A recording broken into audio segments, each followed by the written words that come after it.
శరత్ చంద్ర భూమిని గదిలోకి తీసుకువెళ్ళి, ఇది నీ ఇల్లు భూమి, ఇకపై నువ్వు ఇక్కడే ఉండబోతున్నావు, ఈ ఇంట్లో నీ స్థానం అలాగే ఉంటుంది అని చెప్పి అంటూ ఉంటాడు. మరోపక్క గగన్ ఇంటికి తిరిగి వచ్చిన తర్వాత భూమి శరత్ చంద్ర ఇంటికి వెళ్ళిందన్న విషయం శారదకు చెబుతాడు. దాంతో శారద, భూమి అలా ఎలా వెళ్ళిపోతుందిరా, అయినా భూమి అక్కడికి వెళ్ళేటప్పుడు మనం గుర్తుకు రాలేదా అని చెప్పి అంటూ ఉంటే, ఆ ప్రశ్నలు భూమి ఉంటే అడగాల్సిన ప్రశ్నలమ్మా అని చెప్పి గగన్ అంటూ ఉంటాడు. తర్వాత గగన్ చేతిలో ఉన్న నెక్లెస్ని చూస్తూ, ఇదేంటిరా ఎక్కడికి తీసుకెళ్ళావని చెప్పి శారద అడుగుతూ ఉంటే, భూమికి గిఫ్ట్గా ఇవ్వడానికి తీసుకెళ్ళానమ్మా అని గగన్ అంటాడు. అంటే నువ్వు భూమిని ప్రేమిస్తున్నావా అని చెప్పి శారద అడుగుతుంది. దాంతో గగన్ అవునని చెప్పడంతో ఇక శారద ఎంతగానో ఆనందపడిపోతూ ఉంటుంది. మరో పక్క భూమి గగన్ గురించి ఆలోచిస్తూ బాధపడుతూ ఉంటుంది. అప్పుడే కృష్ణప్రసాద్ అక్కడికి వస్తాడు.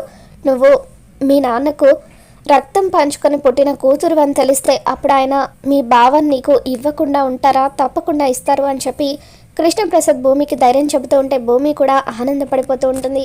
మరి ఈ వీడియో మీకు నచ్చినట్లయితే తప్పకుండా లైక్ చేయండి.